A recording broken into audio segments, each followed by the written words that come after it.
नमस्कार। पढ़ाने से मोस्टली टीचर्स कतराते हैं, कई बार तो मैंने भी ऑफलाइन क्लासेस में नहीं पढ़ाया है, तो आज पढ़ लेते हैं। और दैट इज़ रिप्रोडक्शन यानी कि प्रजनन। प्रजनन क्या होता है? देखिए, प्रजनन का मतलब है जब कोई जाति अपनी जाति को आगे बढ़ाने के लिए जो क्रिया करती है उस क्रिया को हम कहते हैं रिप्रोडक्शन। या ये कह सकते हैं कि कोई जाति अपने बच्चे पैदा करने के लिए या अपनी जाति को आगे बढ़ाने के लिए जिस क्रिया को करती है उस क्रिया को कहते हैं रिप्रोडक्शन। ठीक है, प्रजनन। अब देखिए, यहाँ से जो प्रजनन है वो दो टाइप का होता है। प्रजनन को हम जनन भी कहते हैं और जनन दो टाइप का होता है। एक होता है आपका लैंगिक जनन और दूसरा होता है अलैंगिक जनन। एक होता है लैंगिक जनन, एक होता है अलैंगिक जनन। लैंगिक जनन में नर और मादा की आवश्यकता होती है, ठीक है, और इनके पास लैंगिक अंग होते हैं या लैंगिक अंगों के द्वारा किया जाने वाला जनन क्या कहलाता है? लैंगिक जनन कहलाता है। यहां पर बिना लैंगिक अंगों के किया जाने वाला जनन की क्रिया क्या कहलाती है? अलैंगिक जनन कहलाता है। ठीक है, असेक्सुअल इसे कहते हैं, इसे सेक्सुअल रिप्रोडक्शन कहते हैं। अलैंगिक जनन किन जीवों में होता है? अलैंगिक जनन होता है आपका प्लांट्स में, पेड़ पौधों में। पेड़ पौधों में लैंगिक अंग नहीं पाए जाते, ठीक है, जैसे मनुष्य में पाए जाते हैं। जैसे नर में जो एक्सटर्नल जो अंग होता है वो क्या होता है? पीनस, ठीक है, और मादा में क्या होता है? वेजाइना। लेकिन यहां प्लांट्स में यानी कि पेड़ पौधों में ऐसा कुछ भी नहीं होता। और तो बैक्टीरिया, बहुत सारे बैक्टीरिया हैं ऐसे, ठीक है, बहुत सारे पादप हैं, है ना, हाइड्रा है, पैरामीशियम है, ये सब क्या करते हैं? अलैंगिक जनन करते हैं। तो यहां से ये एक इंपॉर्टेंट चीज हमें जाननी थी। अब देखिए, कुछ ऐसे जीव होते हैं जिन्हें हम कहते हैं एक लिंगी और कुछ जीव ऐसे होते हैं जिन्हें कहते हैं उभयलिंगी। एक लिंगी का मतलब क्या होता है? ऐसे जीव जिनमें नर के पास अलग और मादा के पास अलग से लिंग पाए जाते हैं। नर के पास अलग से लिंग होता है, मादा के पास अलग से लिंग होता है, इसके पास भी एक अलग लिंग होता है, इसके पास भी एक अलग लिंग होता है। ऐसे जीवों को कहते हैं एक लिंगी। जैसे मनुष्य भी ऐसा ही है, ठीक है, गाय भैंस। अच्छा, ये देखिए, उभयलिंगी का मतलब क्या होता है? जब नर और मादा एक ही जीव की बॉडी में पाए जाए, एक ही बॉडी में नर और मादा दोनों उपस्थित हों, ऐसे जीवों को क्या कहेंगे? उभयलिंगी। इसका एग्जाम्पल है केंचुआ, अर्थवॉर्म। केंचुआ उभयलिंगी जीव है, यानी कि नर और मादा दोनों में एक ही बॉडी में उपस्थित होते हैं। ठीक है, चलिए अब देखिए, मनुष्य जो है, मनुष्य को कहा जाता है विविपोरस। मनुष्य को कहा जाता है विविपोरस। विविपोरस का मतलब क्या है? इसका मतलब यह है कि मनुष्य जो है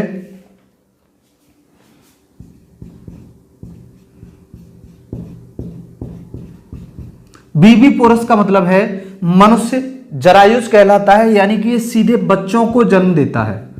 जरायुज वे जीव हैं जो सीधे बच्चों को जन्म देते हैं, बच्चों को जन्म देने वाले जीव।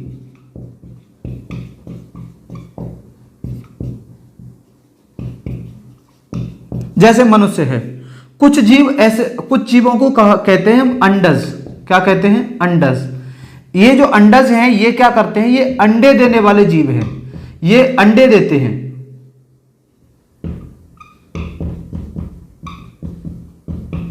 जो जीव अंडे देते हैं इनको अंडज कहते हैं। और अंडे देने वाले जीवों में कौन से आते हैं? देखिए, इसमें आता है आपका सांप, इसी में आती हैं मछलियां,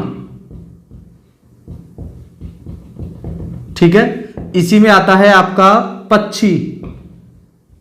इनको हम क्या कहते हैं? इनको अंडज कहते हैं। अब देखिए, जरायुज और अंडज में एक बेसिक डिफरेंस होता है। जरायुज जो होते हैं इनमें गर्भाशय पाई जाती है, जबकि यहां अंडज में गर्भाशय उपस्थित नहीं होती। जरायुज में ओवरी यानी कि अंडाशय पाई जाती है, ये महिला में पाए जाने वाले अंग हैं। लेकिन यहां अंडज जो जीव हैं इनमें ओवरी उपस्थित नहीं होती। जरायुज में गर्भाशय पाई जाती है। जरायुज जैसे मनुष्य भी सीधे बच्चों को जन्म देता है, गाय भैंस, ठीक है, और भी बहुत सारे जीव हैं। अंडज जो होते हैं वो सीधे अंडे देते हैं। अंडे देने वाले जीव हैं ये, जैसे पक्षी हो गए, आपके मछलियां हो गई, सांप हो गए, ये अंडे देते हैं। ठीक है, तो यहां से हमें ये बातें जाननी है। चलिए अब मैं इसे क्लीन करता हूं और अब हम पढ़ते हैं पुरुष जनन तंत्र, मेल रिप्रोडक्टिव सिस्टम।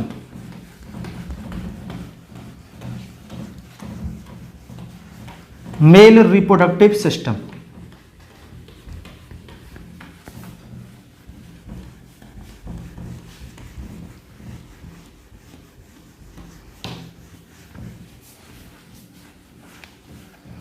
देखिए मेल रिप्रोडक्टिव सिस्टम में सबसे पहले हम जानते हैं मेल में रिप्रोडक्टिव बहुत सारे अंग पाए जाते हैं। नर में इसे नर जनन तंत्र कहते हैं।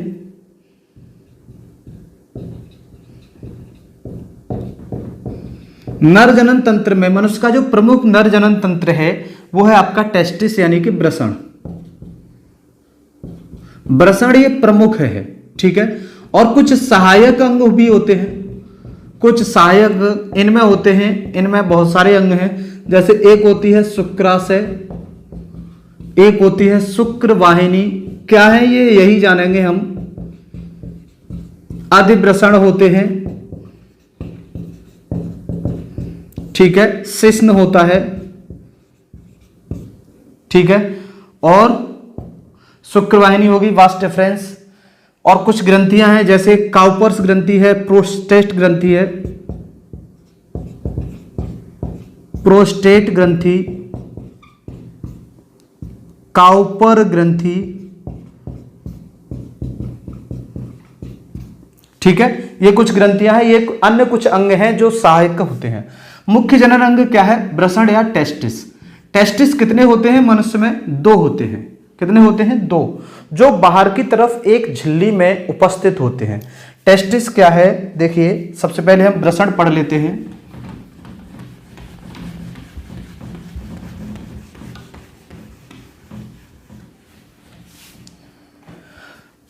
वृषण, टेस्टिस इसे कहते हैं। देखिए मनुष्य में 2 वृषण पाए जाते हैं। इनका आकार क्या होता है, लंबाई चौड़ाई क्या होती है इनकी। देखिए इनकी लंबाई होती है लगभग 4 से 5 सेंटीमीटर और इनकी चौड़ाई यानी कि विड्थ होती है लगभग 2 से 3 सेंटीमीटर। यह इनकी लंबाई चौड़ाई का आकार है जो कई बार एग्जाम में पूछा गया है। इसका आकार कैसा होता है, साइज, आकृति कैसी होती है, आकृति होती है अंडाकार। कैसी होती है, अंडाकार, ओवल बोल देते हैं इसे, या अंडाकार होती है इसकी आकृति। ठीक है, अंडे के समान संरचना होती है इस तरीके से। जो टेस्टिस है एक झिल्ली में इस तरीके से घिरे होते हैं। ये जो झिल्ली है, इस झिल्ली को कहते हैं, इस झिल्ली को कहते हैं स्क्रेटम। क्या कहते हैं, स्क्रेटम।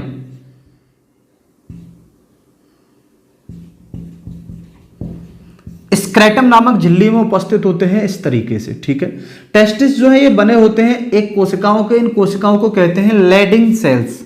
क्या कहते हैं, लैडिंग सेल्स। लैडिंग सेल्स इसमें होती हैं। लैडिंग सेल्स का एक गुच्छा होता है जो ठोस चीज आपको दिखाई देती है मनुष्य की बॉडी में। जो हमारा उदर गुहा है, उदर गुहा के नीचे की साइड आप देख सकते हैं, यहाँ पर ये टेस्टिस है, वृषण है। एक साइड से लिया गया है ये डायग्राम, तो ये साइड से दिख रहा है, दिस इज पीनस। और ये जो इसके पीछे वाला जो हिस्सा दिख रहा है ये एपिडिडाइमिस। एपिडिडाइमिस को हम कहते हैं एपिडिडाइमिस जो होता है। इसके बाद देखिए यहाँ से ये है आपका वास्ट डिफरेंस। ये वास्ट डिफरेंस है, वास्ट डिफरेंस को कहते हैं शुक्रवाहिनी।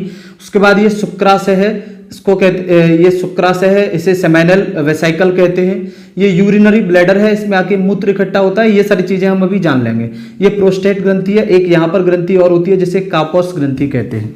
ठीक है, तो इन सब के काम हम जान लेंगे। सबसे पहले हमें वृषण के बारे में पढ़ना है। वृषण का आकार हो गया 4 से 5 सेंटीमीटर, चौड़ाई हो गई है 2 से 3 सेंटीमीटर, आकार होता है लेडिंग आकार होता है इसका, अंडे के समान अंडाकार, और इसमें लैडिंग सेल्स पाई जाती है। अब लैडिंग सेल्स क्या काम करती हैं, लैडिंग सेल्स शुक्राणुओं का निर्माण करती हैं। शुक्राणु का निर्माण। आपसे पूछा जाता है कि शुक्राणुओं का निर्माण कहां पर होता है? वृषण में होता है, टेस्टिस में। शुक्राणु का निर्माण कौन सी कोशिकाएं करती हैं? लैडिंग सेल्स करती हैं। एक इसी में वृषण में उपस्थित होती हैं सार्टोली कोशिकाएं। सार्टोली सेल्स इन्हें कहते हैं। एक होती है लेडिंग सेल्स, लेडिंग सेल्स को लीडिंग सेल्स भी कह देते हैं। ये शुक्राणुओं का निर्माण करती हैं, ठीक है, यहां पर। और यहीं पर उपस्थित होती है कुछ सार्टोली कोशिकाएं। वे क्या करती हैं? शुक्राणुओं को न्यूट्रिशन देती हैं, पोषण देने का काम करती हैं। शुक्राणुओं को पोषण देने का काम करती हैं सार्टोली कोशिकाएं, और शुक्राणुओं के निर्माण का काम करती हैं लेडिंग कोशिकाएं। निर्माण होता कहां पर है? तो टेस्टिस के भीतर, यानी कि वृषण के भीतर। यानी कि ये बात हमें समझनी है कि दोनों कोशिकाएं कहां उपस्थित होती हैं? वृषण के भीतर उपस्थित होती हैं, ठीक है। अगली बात देखिए, ये जो शुक्राणु है, शुक्राणु के निर्माण के लिए कम टेम्परेचर चाहिए। कम टेम्परेचर मतलब थोड़ा कम रहेगा बॉडी से तो अच्छा है। ये लगभग 2 से 2.5 डिग्री सेंटीग्रेड टेम्परेचर होता है। कहां? जो सैक्रम स्क्रेटम नामक झिल्ली है, ये स्क्रेटम झिल्ली, यानी कि ये जो बाहर है, जो शरीर से बाहर की तरफ होती है, ये झिल्ली शरीर से बाहर की तरफ होती है। यहां से पीनस होता है इस तरीके से, तो ये शरीर से बाहर की तरफ लटके होते हैं। और ये जो झिल्ली है, इसको स्क्रेटम कहते हैं। इसका टेम्परेचर सामान्य शरीर के टेम्परेचर से 2 से 2.5 डिग्री सेल्सियस कम होता है। टेम्परेचर कम होने की वजह से शुक्राणु का निर्माण अच्छे से हो पाता है। शुक्राणुओं का निर्माण के लिए आवश्यकता होती है किसकी? कम टेम्परेचर की, ठीक है। अच्छा, चलिए नेक्स्ट देखते हैं। अब देखिए, ये जो टेस्टिस है, टेस्टिस से एक प्रमुख हार्मोन उत्सर्जित होता है। एक प्रमुख हार्मोन उत्सर्जित होता है जिसे हम कहते हैं टेस्टोस्टेरोन। क्या कहते हैं?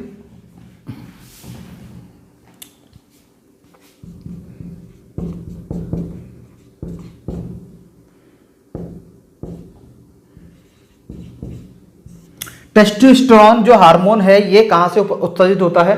वृषण से, यानी कि टेस्टिस से। टेस्टिस से ये उत्सर्जित होने वाला हार्मोन ये मनुष्य का जो प्रमुख पौरुष हार्मोन कहलाता है। यानी कि पुरुषों के जो पुरुषीय गुण हैं, जैसे उनमें दाढ़ी मूछें आना, ठीक है, आवाज का भारी होना, और जो सेक्सुअल ऑर्गन्स हैं उनका विकास होना, इसका कारण टेस्टोस्टेरोन ही होता है। पुरुषीय गुणों के लिए कौन सा हार्मोन जिम्मेदार है?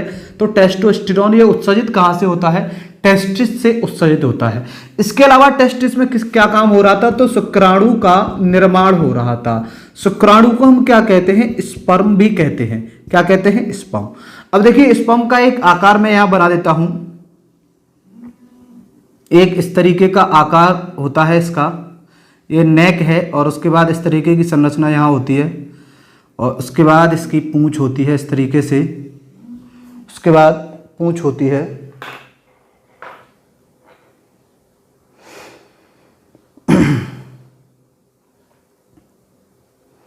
उसके बाद यहां ये पूंछ होती है इस तरीके से, इसको टेल कहते हैं, ठीक है। और ये वाला जो पार्ट है, ये मिडिल पार्ट कहलाता है, और ये कहलाता है हेड, ठीक है। यहां हेड में ही क्या उपस्थित होता है? यहां पर केंद्रक, न्यूक्लियस, और यहां जो मिडिल पार्ट है इसमें उपस्थित होता है माइटोकॉन्ड्रिया,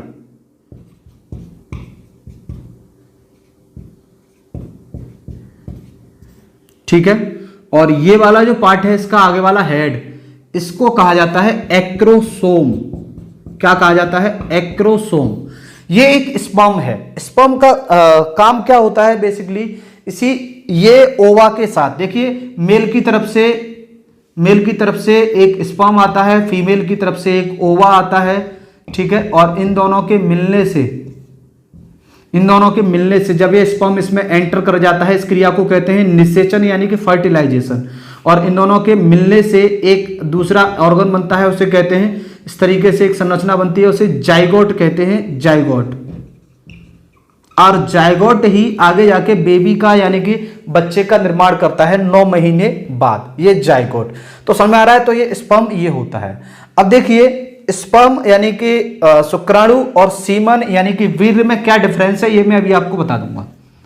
अब देखिए, यहां अब ये जो शुक्राणु होता है, इसका जो मिडिल पार्ट है इसमें माइटोकॉन्ड्रिया होता है। यहां पर ये जो मिडिल पार्ट है ये इसको क्या देता है, एनर्जी देने का काम करता है। जैसे ही ये ओवा है, ओवा में पहली बात तो मादा के शरीर में जाने के लिए बहते हुए शरीर में जाते हैं। मादा के शरीर में जैसे ही आप मादा के शरीर में इंजेक्ट कर देंगे, इसको सीमन छोड़ देंगे तो उसमें करोड़ों स्पर्म होते हैं और जो कि बच्चे के निर्माण के लिए केवल एक ही काम आता है। अब जब वो मादा के शरीर में पहुंचता है, स्त्री के शरीर में, तो इस तरीके से ओवा के पास पहुंचता है तो इसका जो हेड है ये एक्रोसोम जो है ये यहां पर इस हिस्से को पिघला देता है। ये इसे पिघलाने का काम करता है, पिघलकर, ताकि इसमें एंटर कर जाए और इसकी पूंछ बाहर ही रह जाती है और ये इसमें स्पर्म एंटर कर जाता है, इसका केंद्रीय पार्ट एंटर कर जाता है। ठीक है, बात आ रही समझ में? तो यहां मादा के शरीर में पहुंचने के लिए, इतने भीतर तक पहुंचने के लिए उसको एनर्जी की आवश्यकता होती है गति करने के लिए, और वो एनर्जी कहां से मिलती है, माइटोकॉन्ड्रिया से मिलती है। जो माइटोकॉन्ड्रिया होता है, देखिए यहां पर ये पूंछ तो टूट कर गिर गई, ये वाला हिस्सा, केवल ये वाला हिस्सा एंटर करता है, तो ये वाला हिस्सा पूरा टूट कर नीचे गिर गया। तो क्या इसमें माइटोकॉन्ड्रिया गया शरीर में? इसमें ओवा में नहीं गया, है ना। और यही तो मिलकर जायगोट बनाएगा। यहां पर फीमेल की तरफ से ऑलरेडी माइटोकॉन्ड्रिया होता है, लेकिन मेल की तरफ से यहां माइटोकॉन्ड्रिया नहीं जा पाता, इसीलिए जो फीमेल की तरफ से माइटोकॉन्ड्रिया होता है, और यही कारण है कि हमें फीमेल से यानी कि अपनी माता से ज्यादा लगाव होता है पिता की अपेक्षा, क्योंकि हमारे शरीर में माता का माइटोकॉन्ड्रिया होता है, पिता का नहीं होता। ये बात हमें समझनी है यहाँ। और ये वाला जो पार्ट है ये पिघला देता है, इसमें गुणसूत्र होते हैं। अब देखिए यहां पर कितने गुणसूत्र होते हैं, तो 23 क्रोमोसोम होते हैं। देखिए 23 गुणसूत्र माता की तरफ से आते हैं, यानी कि यहां ओवा में होते हैं 23 गुणसूत्र, इसमें होते हैं स्पर्म में, और दोनों मिलकर जब ये दोनों मिल जाते हैं तो क्या जायगोट बन जाता है। और जायगोट में कितने गुणसूत्र हो जाते हैं, 46 गुणसूत्र हो जाते हैं, 46। ठीक है, तो यहां पर 46 और 46 गुणसूत्र मनुष्य के शरीर में पाए जाते हैं। तो ये बात हमें जाननी थी। स्पर्म क्या है, इसका हेड पोजीशन ये रही, मिडिल ये टेल है, पूंछ क्या काम करता है ये हमने जान लिया। ठीक है, स्पर्म के निर्माण के लिए शरीर के तापमान से लगभग 2 से 3 डिग्री सेल्सियस टेम्परेचर चाहिए, जो कि उसे मिल जाता है वृषण में यानी कि टेस्टिस में। अब ये हो गया आपका निर्माण।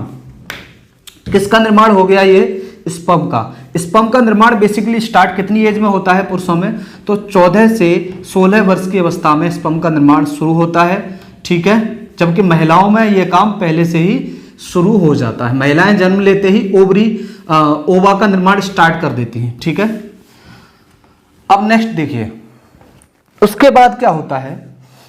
अब ये टेस्टिस है, वृषण।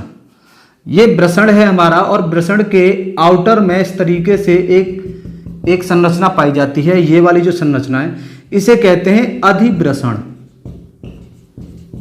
या एपिडिडाइमिस। यहां पर ये संरचना आपको दिख रही होगी, ये एपिडिडाइमिस है। ठीक है, और ये टेस्टिस है यानी कि वृषण है। अब यहां से क्या होता है, यहां से टेस्टिस में बनने के बाद शुक्राणुओं का निर्माण कहां होता है, स्पर्म का निर्माण कहां होता है, क्वेश्चन आएगा वृषण में। कौन सी कोशिकाएं करती हैं, लैडिंग कोशिकाएं करती हैं। शुक्राणु का निर्माण होने के बाद शुक्राणु यहां पहुंचते हैं अधिवृषण में, और ये क्या करता है, उनका मैच्योराइजेशन करता है, उनको मैच्योर करता है या उनको परिपक्व करता है। परिपक्व का मतलब है ये उनको ट्रेनिंग देता है, इसीलिए इसको ट्रेनिंग सेंटर भी कहते हैं। शुक्राणुओं का ट्रेनिंग सेंटर किसे कहते हैं, क्वेश्चन आएगा। शुक्राणुओं का ट्रेनिंग सेंटर कहते हैं अधिवृषण को या एपिडिडाइमिस को। यहां पर ये परिपक्व होते हैं यानी कि मैच्योर होते हैं, यानी कि आगे बढ़ने के लिए, बच्चे को जन्म देने के लिए पावरफुल बनते हैं। ठीक है, कहां बनते हैं, एपिडिडाइमिस में। इसने निर्माण कर दिया और इसने परिपक्व कर दिए। दोनों क्वेश्चन बनते हैं यहां से। निर्माण कहां होता है, वृषण में। परिपक्व कहां होते हैं, परिपक्व कहां होते हैं, एपिडिडाइमिस या अधिवृषण में। उसके बाद यहां से निकलकर शुक्राणु, ये जो नलिका है इसको वास डिफरेंस कहते हैं। इस नलिका को क्या कहते हैं, वास डिफरेंस। वास डिफरेंस का एक और नाम है, वास डिफरेंस को हम कहते हैं शुक्रवाहिनी। क्या कहते हैं, शुक्रवाहिनी। देखिए इसे कहते हैं शुक्रवाहिनी। ठीक है, वास डिफरेंस, इसमें एक ही एफ आता है। ठीक है, वास डिफरेंस। वास डिफरेंस का क्या काम है यहां से बहाकर एपिडिडाइमिस से पकड़कर ये शुक्राणुओं को कहां ले जाती है, ये ले जाती है आपकी ये यहां पर सेमिनल वेसिकल के पास, यानी कि शुक्राशय के पास। ये टेस्टिस से पकड़कर कहां ले जाती है, शुक्राशय के पास ले जाती है। और ये जो नलिका है, ये जो पूरी घुमावदार नलिका आपको दिख रही है, वास डिफरेंस, इसी से होकर कहां पहुंचते हैं, ये जो अंग दिख रहा है आपको, इसको सेमिनल वेसिकल कहते हैं या शुक्राशय कहते हैं, सेमिनल वेसिकल, ठीक है, या शुक्राशय से कहते हैं। यहां पहुंचते हैं, यहां पहुंचने के बाद शुक्राशय से एक द्रव निकलता है जिसे शुक्र द्रव कहते हैं, शुक्र द्रव कहते हैं या सेमाइनल फ्लूइड कहते हैं। ध्यान से समझना, यहां से शुक्राणु निकले, स्पर्म निकले और वे कहां पहुंचते हैं, शुक्राशय के पास पहुंचते हैं। अब देखिए ये जो वास्ट डिफरेंस है, इसका एक इंपोर्टेंस और है। आपने एक शब्द सुना होगा, पुरुष नसबंदी। पुरुष नसबंदी, पुरुष नसबंदी में क्या करते हैं, ये जो नलिका है, इस नलिका को काट कर यहां गांठ लगा देते हैं, इस नलिका को काट देते हैं और काट कर इसमें गांठ लगा देते हैं इस नलिका में। अब जब गांठ लग जाएगी, यहां पर पुरुष नसबंदी हो रही है, एक महिला नसबंदी होती है। पुरुष नसबंदी को हम कहते क्या है, इसका नाम क्या होता है, इसका नाम होता है वेसेक्टोमी। क्या होता है, वेसेक्टोमी, ठीक है, ये पुरुष नसबंदी है। और महिला नसबंदी क्या होती है, ट्यूबेक्टोमी। ये पढ़ाऊंगा, आगे भी पढ़ाऊंगा आपको, ट्यूबेक्टोमी। और ये पुरुष नसबंदी होती है वेसेक्टोमी। तो जो वास्ट डिफरेंस है, वास्ट डिफरेंस को काट कर, वास्ट से क्या बन गया, वेसेक्टोमी, तो इसे काट कर यहां गांठ लगा देते हैं, जिससे कि आगे स्पर्म नहीं जा पाते, और आगे स्पर्म नहीं जाएंगे तो वे महिला के शरीर में प्रवेश नहीं कर पाएंगे। इससे क्या होगा, इससे ये होगा कि बच्चे का निर्माण या अनचाही जो प्रेगनेंसी है वो नहीं होगी, ठीक है। जैसे ये जो एक परमानेंट इलाज है, ये ठीक नहीं हो सकता, फिर आप चाहें तो बाद में आप जो है हम इसे जुड़वा लें, ऐसा नहीं हो सकता। ये एक बार काट दिया तो फिर परमानेंट फिर आप बच्चे को जन्म नहीं दे पाएंगे, ठीक है। चलिए नेक्स्ट देखते हैं। अब क्या होता है,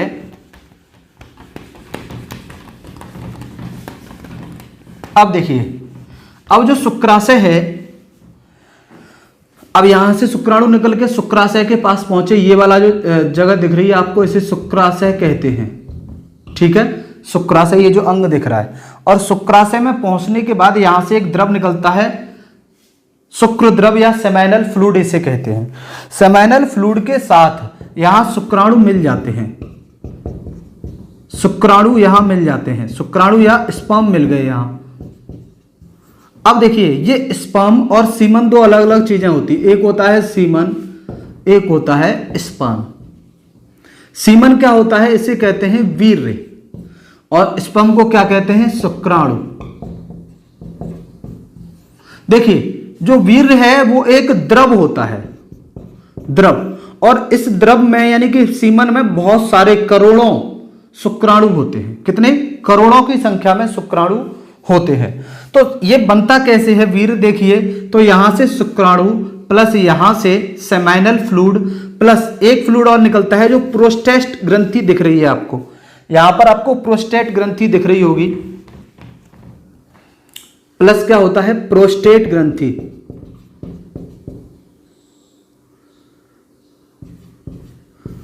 प्रोस्टेट ग्रंथि से एक द्रव निकलता है, प्रोस्टेट द्रव। ये तीनों चीजें मिलकर क्या बना लेती हैं, सीमन या वीर्य बना लेती हैं।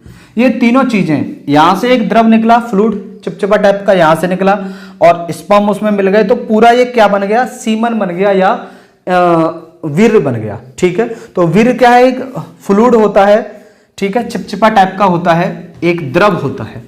अब देखिए यहां से वीर्य से कई सारे क्वेश्चन बनते हैं, इसको भी हम पढ़ लेते हैं। तो वीर्य क्या है, वीर्य केवल शुक्राणु और स्पर्म जो है, स्पर्म करोड़ों स्पर्म उसमें होते हैं, ठीक है, दोनों अलग अलग चीजें हैं। अब हम पढ़ते हैं वीर्य के बारे में, सीमन। देखिए पहली बात, एक बार इजेक्ट होता है, एक बार के इजैकुएशन में लगभग 3 से 5 ml वीर्य उत्सर्जित होता है। एक बार जब स्खलन होता है या सिक्रीशन होता है तो उसमें लगभग कितना वीर्य निकलता है, 3 से 5 ml। इसमें शुक्राणु कितने होते हैं, इसमें शुक्राणु कितने होते हैं, इसमें शुक्राणु होते हैं लगभग 200 से 300 मिलियन शुक्राणु होते हैं, लगभग 200 से 300 मिलियन शुक्राणु होते हैं एक बार के इजैकुएशन में। समझ में आ रहा है आपके? अच्छा, नेक्स्ट देखिए, इसका पीएच मान क्या होता है, इसका पीएच मान 7.5 या इससे ज्यादा होता है। यानी कि इसकी प्रकृति कैसी होती है, इसकी प्रकृति होती है क्षारीय। इसकी प्रकृति कैसी होती है, क्षारीय प्रकृति का एक द्रव है, ठीक है, वीर्य। अब इसमें आप देख सकते हैं कि करोड़ों शुक्राणु होते हैं, लेकिन उनमें से बेबी के निर्माण में केवल एक ही काम आता है। महिला के शरीर में करोड़ों की संख्या में जाते हैं, लेकिन केवल एक ही ओवा के साथ मिलकर क्या करता है, स्पर्म एक ही क्या करता है, जाइगोट का निर्माण करता है, ठीक है। अब यहां से हमें यह बात जाननी है, एक चीज और, इसमें कौन सी धातु पाई जाती है या कौन सा तत्व पाया जाता है, तो देखिए इसमें कैल्शियम और पाया जाता है, कैल्शियम पाया जाता है। प्लस इसमें एक चीज और पाई जाती है, वो है एक शर्करा पाई जाती है, और इसमें पाया जाता है फ्रक्टोज। इसमें क्या पाया जाता है, फ्रक्टोज, फ्रक्टोज पाया जाता है। और फ्रक्टोज शर्करा जो है ये सबसे मीठी शर्करा है, सबसे मीठी शर्करा होती है। इसीलिए अगर इसका टेस्ट अगर पूछ लिया जाए कभी एग्जाम में, तो इसका टेस्ट कैसा होगा, मीठा। कैसा होगा, मीठा, ठीक है। और मैं आपको बताऊं कि ये बॉडी के लिए नुकसानदायक नहीं होता। बहुत सारे लोग क्या करते हैं, रिप्रोडक्शन क्रिया के दौरान इसको निगल जाते हैं, तो ऐसा नहीं है कि ये शरीर के लिए नुकसानदायक होता है किसी भी तरीके से, ठीक है, महिलाओं के लिए या पुरुष के लिए बिल्कुल भी नुकसानदायक नहीं होता। स्वाद में कैसा होता है, मीठा। अच्छा, इसका पीएच मान 7.5। प्रकृति कैसी होती है, क्षारीय। इसमें तत्व कौन सा पाया जाता है, कैल्शियम। और शर्करा कौन सी पाई जाती है, एग्जाम में आती है शर्करा, ठीक है। वीर्य में कौन सी शर्करा पाई जाती है, फ्रक्टोज नामक शर्करा पाई जाती है। एक बार में कितना उत्सर्जित होता है, 3 से 5 ml, और करोड़ों की संख्या में इसमें क्या होते हैं, स्पर्म होते हैं, ठीक है। चलिए, तो ये बात हमने जान ली सीमन के बारे में। अब क्या होता है, यहां से काउपर्स ग्रंथि से निकला ये, और काउपर्स ग्रंथि से निकलने के बाद जो शुक्राशय है, शुक्राशय से निकलने के बाद जो ज्यादा पार्ट होता है सीमन में वो शुक्राशय का होता है, ठीक है। इसे सेमाइनल वेसाइकल, इसका शुक्राशय का ज्यादा हिस्सा जो होता है इसमें सेमाइनल वेसाइकल का होता है। इसीलिए अब यहां से देखिए शुक्राणु आए थे, यहां से सेमाइनल वेसाइकल आ गया, इसका द्रव आ गया सेमाइनल फ्लूइड, और यहां से ये प्रोस्टेट ग्रंथि है, इसका फ्लूइड आ गया, और ये तीनों मिलकर वीर्य बन गए। और वीर्य कहां से पहुंचता है, फिर ये जो अंग आपको दिख रहा है इसको कहते हैं पीनस, ठीक है। ये हमारा बाह्य जनन अंग है या बाहरी जनन अंग है, ठीक है, एक्सटर्नल जेनेटेलिया इसे कहते हैं।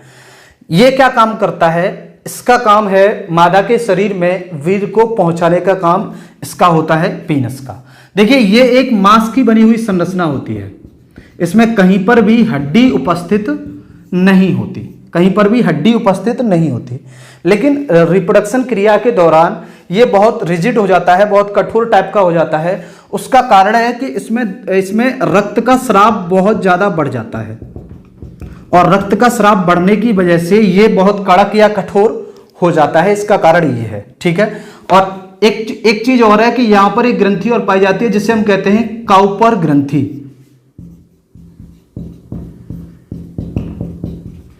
काउपर ग्रंथि क्या करती है कि सीमन के निकलने से पहले, ठीक है, सीमन यानी कि वीर्य के उत्सर्जन से पहले एक चिपचिपा सा पदार्थ निकालती है, एक चिपचिपा पदार्थ निकालती है। वो क्या करता है, वो इसका जो रास्ता है, ये वाला जो वे है, ये रास्ता यूरेथ्रा जिसे कहते हैं, या इसे मूत्र मार्ग कहते हैं। मूत्र मार्ग इसे इसलिए कहते हैं क्योंकि मूत्र भी हम मनुष्य यहीं से उत्सर्जित करता है। पुरुष जो है, पुरुषों में एक ही रास्ता होता है मूत्र उत्सर्जन करने के लिए और वीर्य उत्सर्जन करने के लिए, लेकिन महिलाओं में 2 रास्ते अलग अलग होते हैं, ठीक है। यहां से देख सकते हैं आप, ये यूरिनरी ब्लैडर यानी कि ये क्या है, मूत्राशय है, इसमें मूत्र इकट्ठा रहता है। और मूत्र कहां से आता है, तो यहां से 2 नलिकाएं आती हैं जिन्हें हम कहते हैं यूरेटर, ठीक है। और जो किडनी से कनेक्ट होती है, किडनी से यहां पर आता है मूत्र और यहाँ से हम क्या करते हैं, मूत्र का उत्सर्जन कर देते हैं। दोनों रास्ते एक ही हैं। अब मूत्र का जो पीएच मान होता है वो क्या होता है, कम होता है 7 से, इसीलिए मूत्र होता है अम्लीय। और अम्लीय माध्यम में कभी भी शुक्राणु जीवित नहीं रह सकते। जो स्पर्म है वो अम्लीय माध्यम में जीवित नहीं रह सकते, इसीलिए इसके माध्यम को, इस रास्ते के माध्यम को क्षारीय बनाने के लिए काउपर ग्रंथि एक चिपचिपा पदार्थ निकलती है। और वो चिपचिपा पदार्थ सीमन नहीं होता, बल्कि सीमन के आने से पहले का एक पदार्थ होता है। ठीक है, तो ये आपकी जो ग्रंथियां हैं, जो भी चीजें हमने पढ़ी, ये पुरुष जनन तंत्र के बारे में हमने पढ़ा है। कल हम महिला जनन तंत्र के बारे में पढ़ेंगे और इनसे रिलेटेड और भी बहुत सारी चीजें बनती हैं, जैसे जुड़वा कैसे होते हैं, ट्विंस कैसे होते हैं, ये सारी चीजें पढ़ेंगे हम। और प्लस नसबंदी वगैरह से क्वेश्चंस आ जाते हैं। ठीक है, और गर्भनिरोधक गोलियां वगैरह, ये सारी चीजें हैं, तो ये हम पढ़ने वाले हैं। हो सकता है 1 या 2 क्लासेस और होंगी इसकी। तो आज के लिए इतना ही। Thank you.